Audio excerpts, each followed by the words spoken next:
Dosa, satu kalimah yang biasa kita dengar dalam ungkapan-ungkapan manusia. Sama ada mereka beriman ataupun tidak, tetap mereka akan memahami apa itu dosa.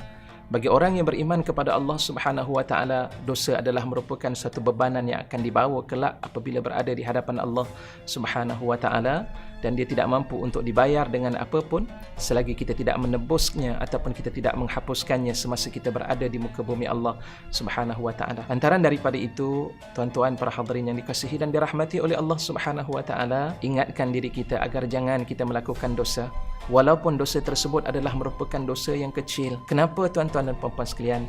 Sebabnya kerana disebut oleh Nabi sallallahu alaihi wasallam, iyyakum wa muhaqqiratiz dzunub. Jauhilah olehmu dosa-dosa yang kecil. Iyyakum, jauhilah olehmu, dan muhaqqiratiz dzunub, akan dosa-dosa yang dianggap sebagai dosa-dosa yang kecil yang dirasakan tidak ada apa-apa.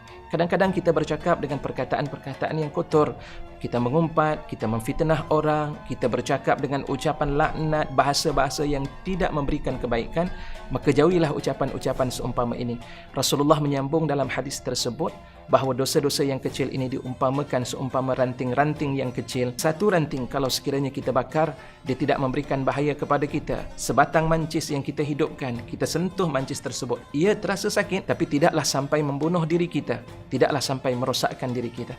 Tetapi kalau sekiranya batang-batang mancis yang bersama dengan kita, kita gabungkan satu, dua, dan sehinggalah dia menjadi banyak batang mancis tersebut, kemudian kita bakar batang mancis tersebut itu sehingga menjadi suatu timbunan yang begitu banyak, kita letakkan diri kita, kita akan hangus dan kita akan mati disebabkan bahan bakaran yang ada bersama-sama dengan kita ketika itu.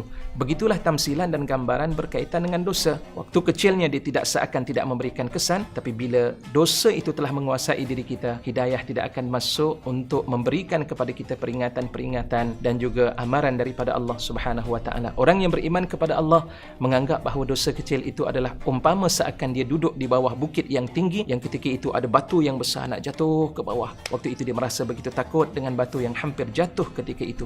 Sementara orang yang sentiasa melakukan dosa-dosa kecil dalam keadaan berterusan, mereka menganggap bahawa dosa itu adalah umpama seekor lalat yang letaknya dan hinggap pada batang hidungnya ketika itu. Ditolak ketika itu dan kemudian lalat itu pun pergi. Begitulah anggapan mereka yang sentiasa hidupnya dengan bergelumang pada dosa-dosa yang kecil. Maka justru daripada itu tuan-tuan, kita perlu untuk memperbanyakkan istighfar kepada Allah. Mohon ampunlah kepada Allah. Segeralah kita untuk memperbetulkan kesilapan dan juga kesalahan kita. Mudah-mudahan dosa-dosa yang kita lakukan di dunia ini sempat untuk diampunkan oleh Allah Subhanahu wa taala sebelum kita bertemu dengan Allah Subhanahu wa taala. Tuan-tuan ingat, Allah mengatakan dan menceritakan kisah penyesalan yang berlaku di kalangan mereka yang bergelumang hidupnya sentiasa dengan dosa-dosa ini. Di antaranya Allah sebut di dalam surah As-Sajdah, Allah mengatakan, A'udzubillahi minasyaitonir rajim. Walau tara idzil mujrimuna nakisu ru'usihim 'inda rabbihim rabbana absarna wa sami'na farji'na na'mal salihan inna muqinun. Ini kata-kata orang yang telah pun lewat masanya untuk bertaubat kepada Allah. Di saat ketika berada di hadapan Allah Subhanahu wa taala, mereka kata, ya Allah, kami telah pun melihat, ya Allah, absarna wa sami'na, kami telah pun mendengar akan ucapan-ucapan dan nasihat seumpama ini, ya Allah, farji'na na'mal salihah, tolonglah pulangkan kami semula ke dunia, kami nak melakukan amal-amal yang saleh. Sesungguhnya inna muqinun, dan sekarang ini kami telah pun yakin semasa berada di hari akhirat tidak memberikan manfaat jika sekiranya di dunia ini kita tidak menyelesaikan segala bentuk arahan dan perintah daripada Allah. Elakkan kita daripada melakukan dosa, banyakkan kita untuk mengejar kebaikan demi kebaikan. Mudah-mudahan Allah Subhanahu wa taala memilih kita sebagai insan yang layak untuk masuk ke dalam syurganya. Allahumma amin. Aqulu qawli hadha wa astaghfirullahal azim li wa lakum, wabillahi taufiq wal hidayah. Wassalamualaikum warahmatullahi wabarakatuh.